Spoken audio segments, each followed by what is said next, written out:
Hello दोस्तों, कैसे हैं आप सभी। मैं आपका अपने YouTube channel education exam notes में स्वागत करता हूं। और आज का हमारा ज़िला है करनाल ज़िला।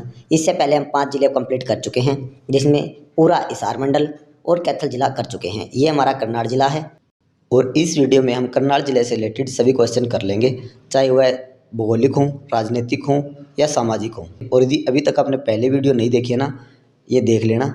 इन सब जिलों की वीडियो हो चुकी हैं, डिस्क्रिप्शन बॉक्स में उनका लिंक है, उन्हें देख लेना। और वीडियो लाइक, शेयर और चैनल को सब्सक्राइब जरूर कर लेना, ताकि आपके सभी क्वेश्चन, सभी डाउट हैं हरियाणा की जीके को लेकर कंप्लीट हो जाएं। अदर जो क्लासेज होंगी उनके भी आपको लिंक मिल जाए। तो चलिए वीडियो स्टार्ट करते हैं। पहले आपको करनाल जिले के बारे में कुछ बता देता हूँ। यह जिला 5 हरियाणा के अन्य जिलों को छूता है, जिसमें यमुनानगर, कुरुक्षेत्र, कैथल, जींद, पानीपत। और यह जिला 2 जिले यूपी के छूता है, जिसमें सहारनपुर और शामली शामिल है। तो चलिए क्वेश्चन पर चलते हैं।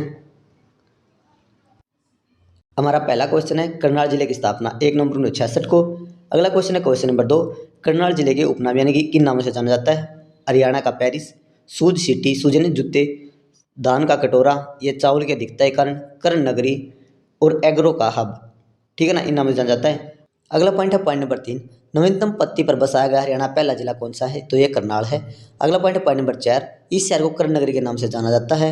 अगला पॉइंट है पॉइंट नंबर 5, हरियाणा महाभारत काल के कुंती पुत्र के नाम पर, कर्ण के नाम पर इस शहर यानी करनाल शहर का नाम पड़ा है। पॉइंट नंबर 6, हरियाणा जिला के अन्य 5 जिलों के साथ करनाल जिला अपनी सीमा साझा करता है। तो कौन कौन से जिले हैं। पानीपत, कैथल, जींद, कुरुक्षेत्र और यमुनानगर। ये मैं पहले बता चुका हूँ आपको, और ये मैप में देख लेना। देखो, कैथल, यमुनानगर, कैथल, जींद, कुरुक्षेत्र और पानीपत। ठीक है ना, तो ये देख लेना। अगला पॉइंट है पॉइंट नंबर 7, करनाल जिला उत्तर प्रदेश के 2 राज्यों के साथ सीमा बनाता है। कौन कौन से। सहारनपुर और शामली। अगला पॉइंट है पॉइंट नंबर 8, यमुना नदी करनाल जिले के पूर्व में बहती है। अगला पॉइंट है पॉइंट नंबर 9, हरियाणा राज्य के 2 पर्यावरण न्यायालय हैं। कौन कौन से। करनाल और फरीदाबाद। और यही वे 2 प्रशासन मंडल हैं जो लास्ट में बनाए गए हैं। अगला पॉइंट है पॉइंट नंबर 10, हरियाणा पुलिस प्रशिक्षण के अंदर ये कहाँ पर है। मधुबन में है। देखो, ये इसकी तस्वीर है, ये आप देख लेना। ठीक है ना, ये देख लेना, इसकी तस्वीर है। अगला क्वेश्चन है क्वेश्चन नंबर 11, कुनीद कालीन सिक्के हरियाणा किस स्थान से मिले हैं। एक तो करनाल से मिले हैं भाई, और एक जगाधरी, ये यमुनानगर जिले के अंदर आता है, यहाँ से मिले हैं। ठीक है ना, याद रखना। अब बात कर लेते हैं करनाल जिले के प्रमुख युद्धों के बारे में। इसमें से ना जितने करवाऊंगा ना, 1 या 2 क्वेश्चन आपको मिलेंगे, युद्धों में से पक्के मिलेंगे भाई। ठीक है, तो ध्यान से देख लेना। जो ना समझ में वो कमेंट सेक्शन में पूछ लेना कि ये समझ में नहीं आया। ठीक, तो चलिए स्टार्ट करते हैं। पहला, 1398 में करनाल पर तैमूर का आक्रमण हुआ। तैमूर का आक्रमण कब हुआ। 1398। अगला है करनाल जिले पर अपना अधिकार अंग्रेजों ने कब किया। 1805 में। अगला पॉइंट है पॉइंट नंबर 3, करनाल का युद्ध जो 24 जनवरी 1739 में हुआ, वह कब लड़ा गया। 1739 में कब, किस किस के मध्य। नादिर शाह और मुगल बादशाह मोहम्मद शाह के बीच हुआ। इसमें नादिर शाह की विजय हुई। अगला पॉइंट है पॉइंट नंबर 4, तराइन या तरावड़ी का प्रथम युद्ध कब। 1191 में पृथ्वीराज चौहान और मोहम्मद गौरी के बीच। इसमें पृथ्वीराज चौहान की विजय हुई। पहले युद्ध में पृथ्वीराज चौहान विजय हुआ। अगला पॉइंट है पॉइंट नंबर 5, तरावड़ी का या तराइन का द्वितीय युद्ध ये कब हुआ। 1192 में पृथ्वीराज चौहान और मोहम्मद गौरी के बीच। ठीक है ना, इसमें मोहम्मद गौरी की विजय हुई सेकंड में। पहले पृथ्वीराज चौहान जीता, दूसरे मोहम्मद गौरी जीता। और इनसे से रिलेटेड कुछ पॉइंट है वो देख लीजिए। मोहम्मद गौरी ने 1175 में भारत पर पहली बार आक्रमण किया। कब। मुल्तान स्थान पर। मोहम्मद गौरी ने 1178 में गुजरात पर हमला किया, जिसमें भीम द्वितीय के हाथों वह हार गया। तराइन के दूसरे युद्ध के बाद 1194 में चंदावर का युद्ध लड़ा गया। ये फेमस है भाई, याद रखना। 1194 में कई बार पूछा गया है, क्योंकि बच्चे क्या करते हैं, तराइन के युद्ध याद कर लेते हैं, इसको भूल जाते हैं। ठीक है ना, एक प्रॉब्लम डाल देता है, तो याद रखना भाई। ठीक है, 1194 में चंदावर का युद्ध लड़ा गया। किसके किसी। मोहम्मद गौरी और केनन के राजा जयचंद। ठीक है ना, केनन के राजा भूल जाओ, कोई दिक्कत नहीं, जयचंद नाम ही रखना, क्योंकि मोहम्मद गौरी और जयचंद लिखा मिलता है। ठीक है ना, इसमें मोहम्मद गौरी की विजय हुई भाई। अगला पॉइंट है पॉइंट नंबर, ये देखो, चंद्र बरदाई पृथ्वीराज चौहान का राजकीय कवि था। इसने एक पुस्तक लिखी थी, पृथ्वीराज रासो। फेमस पुस्तक है, याद रखना। किसके द्वारा लिखी गई। चंद्र बरदाई के द्वारा। किसके ऊपर है। पृथ्वीराज चौहान के ऊपर। पुस्तक का नाम क्या है। पृथ्वीराज रासो। अगला पॉइंट है पॉइंट नंबर 13, कल्पना चावला, ये इनकी इमेज है भाई। इनसे रिलेटेड कुछ पॉइंट हमें देख लेते हैं।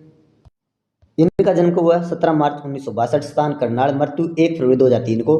Point number 2, Kalpana Chawla Colombia अंतरिक्ष विमान में अंतरिक्ष में गई थी, और वो कौन सा का। नासा का था भाई, ये कोलंबिया अंतरिक्ष विमान था। कहाँ। नासा एजेंसी का, अमेरिका का। अगला पॉइंट है पृथ्वी पर लौटते समय 16 मिनट, मात्र 16 मिनट पहले विमान में विस्फोट हो गया, जिसके कारण इनकी मृत्यु हो गई। अगला पॉइंट है पॉइंट नंबर 14, करनाल जिले की प्रमुख संस्थाएं। इसमें मैंने करनाल जिले से रिलेटेड जितनी भी संस्थाएं बनती है ना, सभी इंपॉर्टेंट हैं और सभी बार बार क्वेश्चन एग्जाम में देखने को मिलते हैं, तो मैंने एकदम ही करवा रखी है सभी। तो आप याद है नाम और क्या चीज़ है उसे याद कर लेना, आपका काम हो जाएगा।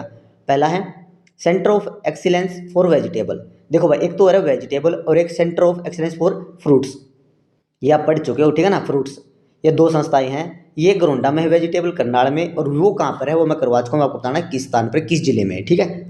ये इसका इमेज है, ये आप जूम करके देख लेना। अगला पॉइंट पॉइंट नंबर 2, आलू प्रौद्योगिकी के अंदर ये पूछा गया है, कई बार पूछा गया, एक बार नहीं कई बार पूछा गया है। कहाँ पर है? नीलोखेड़ी करनाल, ये याद रखना।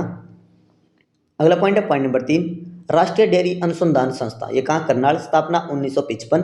केंद्रीय मिट्टी लवणता अनुसंधान संस्था, ये कहाँ है? करनाल में, स्थापना 1969। पूछी गई है भाई, ये डेट पूछी गई थी एक बारी, तो याद रख लेना, इसका सन जरूरी है, याद करना, ये इमेज है। अगला पॉइंट है पॉइंट नंबर 5, भारतीय गेहूं और जौ अनुसंधान करनाल में स्थित है, 1978 में इसकी स्थापना की गई। और ये देख लेना, ये चित्र भी बने हुए हैं किसानों के, ठीक है ना, मशीनों के। अगला पॉइंट है पॉइंट नंबर 6, राष्ट्रीय पशु अनुवांशिक संस्थान, ये कहाँ है? करनाल में, इसकी स्थापना कब हुई? 1984 में। अगला पॉइंट भी सेम सिमिलर है, सिर्फ ध्यान रखना ब्यूरो, ये ब्यूरो है, ये संस्था थी, ये ब्यूरो है, और इसकी 1985 में स्थापना की गई, दोनों ही करनाल में है, याद रखना। राष्ट्रीय पशु अनुवांशिक संस्था और राष्ट्रीय पशु अनुवांशिक संस्था ब्यूरो, ठीक है ना। ये 84, ये 85, दोनों ही करनाल में है, इंपॉर्टेंट है, याद कर लेना, ये इमेज है इनकी। अगला पॉइंट है पॉइंट नंबर 8, राष्ट्रीय डेयरी शोध संस्था, ये कहीं? करनाल में, इंपॉर्टेंट है, याद रखना। अगला पॉइंट है पॉइंट नंबर 15, करनाल जिले नेशनल हाईवे किस पर है? ये 44 नंबर नेशनल हाईवे पर है। पहले नेशनल हाईवे 44 को क्या कहा जाता था? National highway 1 grand track road का भाग था, ठीक है। अगला पॉइंट है पॉइंट नंबर 16, हरियाणा राज्य पहला सैनिक स्कूल कहाँ स्थापित किया गया? कहाँ? कुंजपुरा करनाल में, हरियाणा राज्य का पहला। इसकी स्थापना 1961 में की गई। हरियाणा में 2 सैनिक स्कूल हैं, एक करनाल में और एक रेवाड़ी में। तीसरा सैनिक स्कूल खोला जाएगा कहाँ? जज्जर में। जज्जर में कौन में? मातनहेल नामक स्थान पर तीसरा खोला जाएगा। वर्तमान में 2, तीसरा खोला जाएगा मातनहेल में, ठीक है। अगला पॉइंट पॉइंट नंबर 17, करनाल हवाई अड्डे की स्थापना 1967 में की गई। इसे एक अन्य नाम से जाना जाता है, फ्लाइंग क्लब। अगला पॉइंट है पॉइंट नंबर 18, हरियाणा के करनाल जिले में सिंचाई के लिए पवन चक्कियों का भी प्रयोग किया जाता है। देखो भाई, हरियाणा के 3 जिलों में किया जाता है पवन चक्की का प्रयोग सिंचाई के लिए, रोहतक, गुड़गांव और करनाल, ये याद रखना, ठीक है। अगला पॉइंट है पॉइंट नंबर 19, सर्वाधिक घोड़े हरियाणा के करनाल जिले में पाए जाते हैं। अगला पॉइंट है पॉइंट नंबर 20, ओदिच्चा ब्राह्मण समाचार पत्र, ये करनाल से निकाला गया, कब? 1925 में। पूछ लेते हैं भाई समाचार पत्र भी, उसके बारे में बता दिया। कर्ण स्टेडियम हरियाणा के करनाल जिले में है, कर्ण झील हरियाणा के करनाल जिले में है, ये इंपॉर्टेंट है। ये कर्ण झील की इमेज है, ये देखो, ये बाग है, ये चुगरदो ऐसे बना हुआ, ये रेस्टोरेंट है, ये झील है, इसके अंदर नाव चलती है भाई, ठीक है। इसके बाद डिटेल से जान लेते हैं। इसकी स्थापना 1972 में की गई। यहाँ करनाल झील में कर्ण स्नान करते थे। सूर्यदेव की पूजा करने के उपरांत जो कोई उनसे वर मांगता था, उन्हें वर में जो मन चाहा वर उन्हें प्रदान करते थे। और इसी झील के किनारे कर्ण ने अपने कवच कुंडल भगवान इंद्र को दान में दिए थे। अगला पॉइंट है पॉइंट नंबर 23, इसमें हमने सभी संस्थाएं ले रखी हैं, शिक्षा से संबंधित संस्थाएं, देख लीजिए। इग्नू केंद्रीय क्षेत्रीय विश्वविद्यालय कहाँ है? ये करनाल में है, इसकी स्थापना 1991 में की गई। अगला पॉइंट है पॉइंट नंबर 2, राज्य का पहला बागवानी विश्वविद्यालय, ये कहाँ है? करनाल में स्थापित किया गया, कब? 6 अप्रैल 2016 को। अगला पॉइंट है पॉइंट नंबर 3, राष्ट्रीय डेयरी शोध संस्था, ये कहाँ है? ये करनाल में है। अगला पॉइंट है पॉइंट नंबर 24, करनाल में शिशुआ संस्कृत स्थल कौन कौन से हैं? तो कोई कुंजपुरा, निसंग, डाचर और बड़ौता। अगला पॉइंट है पॉइंट नंबर 25, ओसिस जो एक फास्ट फूड है, हरियाणा में कहाँ स्थित है? ये करनाल जिले में स्थित है। अगला पॉइंट है पॉइंट नंबर 26, गुरुद्वारा मांझी साहब, ये कहाँ है? ये करनाल जिले में स्थित है। आपने पहले मंजी साहिब पढ़ा था, तो बताना कमेंट सेक्शन में ये गुरुद्वारा कहाँ स्थित है, गुरुद्वारा मंजी साहिब, ठीक है ना। अगला पॉइंट है, ये मानचित्र है इसका। अगला पॉइंट है पॉइंट नंबर 27, धार्मिक स्थल, इसमें हमने सभी धार्मिक स्थलों ले रखा है जो आसानी से याद हो जाएं। 5 पीरों की मजार, ठीक है ना, ये कहाँ है? मधुबन, करनाल में स्थित है। इसमें 5 पीर हैं, उनकी मजार बनी हुई है, उनसे देख लेते हैं कौन कौन से पीर हैं। हजरत अली इलाही बख्श, इन्हें पक्का पुल वाला पीर भी कहा जाता है, पक्का पुल वाली मजार के नाम से जाना जाता है इन्हें। अगला है बहादुर खां दुर्सनी, मोहम्मद अली, सवर सिंह बोरी और केसरमल बावरी, ये 5 मजारें हैं। अगला पॉइंट है पॉइंट नंबर 2, मीरान साहब का मकबरा, ये करनाल में स्थित है और करनाल के दक्षिण भाग में स्थित है, ये इनकी इमेज है, देख लेना। इसके पास एक मस्जिद भी बनी हुई है, ठीक है ना। तो मोस्ट इंपोर्टेंट पॉइंट है, याद रख लेना। इन्हें क्यों जाना जाता है, क्या मानता है? यह मकबरा एक संत सैयद मोहम्मद या मीरान साहब की याद में बनाया गया है, जिन्होंने एक ब्राह्मणी लड़की की रक्षा की थी एक राजा से। उनके साथ में एक छोटी मस्जिद बनी हुई है, जो ये बनाएगी ना, इसके साथ में एक मस्जिद बनाई हुई है, ठीक है ना। अगला पॉइंट है पॉइंट नंबर 3, कलंदर का गुंबद या मकबरा करनाल में स्थित है और ये देख लेना, यह संगमरमर का बना हुआ है। ठीक है। और इसका निर्माण मुगल बादशाह गयासुद्दीन के द्वारा करवाया गया। अगला पॉइंट है पॉइंट नंबर 28, अंग्रेजों द्वारा बनाए गए अक्टरलोनी हाउस और एडम हाउस ये पूछे गए थे एग्जाम में एक बार, तो इन्हें याद रख लेना। ये आज भी करनाल में स्थित हैं, ठीक है ना, आज भी स्थित हैं और करनाल में स्थित हैं। अगला पॉइंट है पॉइंट नंबर 29, करनाल जिले में कुल 10 कोस मीनारें हैं। देखो भाई, कोस मीनारें पर डिटेल से पढ़ लेते हैं। किसके द्वारा बनवाई गई थी कोस मीनारें? ये शेरशाह सूरी के द्वारा बनवाई गई थी। कब से? देखो, शेरशाह सूरी का काल 1540 से 1555 तक रहा, लेकिन ये तो 1707 तक बनाई गई, क्योंकि और भी बनवाई गई बाद में। हरियाणा में कुल 49 कोस मीनारें हैं, जिनमें से किस किस जिले में? देखो, दिल्ली का जो एरिया है ना, इसके लगते जो जिले हैं उनमें मिलेंगे, ये सभी अलग नहीं है। फरीदाबाद, करनाल, पानीपत, सोनीपत, अम्बाड़ा, रोहतक और कुरुक्षेत्र, ये इन जिलों में मीनारें पाई जाती हैं। अगला पॉइंट है पॉइंट नंबर 30, बाबर मस्जिद। ये कहाँ स्थित है? करनाल में स्थित है, और ये देख लो भाई, ये बाबर मस्जिद है। अगला पॉइंट है, इसका निर्माण बाबर के द्वारा कराया गया 1527 से 1528 में। और यह कब कराया गया? यह कराया गया इब्राहिम लोदी के हराने की खुशी में इस मस्जिद का निर्माण करवाया गया। अगला पॉइंट है पॉइंट नंबर 31, नवदीप सैनी। ये क्रिकेटर रहे हैं और ये करनाल जिले से संबंध रखते हैं। इनका जन्म 23 नवंबर 1992 को हुआ, और ये इनका चित्र है, ठीक है ना। अगला पॉइंट है पॉइंट नंबर 32, हरप्रीत सिंह। ये खेल निशानेबाजी संबंध है इनका, और ये करनाल से संबंध रखते हैं, करनाल जिले से। 2010 में राष्ट्रमंडल खेलों में इन्होंने 2 गोल्ड जीते थे, याद रखना। और 2014 में राष्ट्रमंडल खेलों में इन्हें सिल्वर मेडल प्राप्त हुआ था। अगला पॉइंट है पॉइंट नंबर 33, करनाल जिले का क्षेत्रफल 2520 वर्ग किलोमीटर है। अगला पॉइंट है पॉइंट नंबर 34, 2011 जनगणना के अनुसार इसकी जनसंख्या 15,06,323 है। अगला पॉइंट है पॉइंट नंबर 35, करनाल जिले 2011 जनगणना के अनुसार जनसंख्या घनत्व 598 व्यक्ति प्रति वर्ग किलोमीटर है। अगला पॉइंट नंबर 36, 2011 जनगणना के अनुसार करनाल जिले का लिंग अनुपात 686 महिलाएं प्रति 1000 पुरुष पर हैं।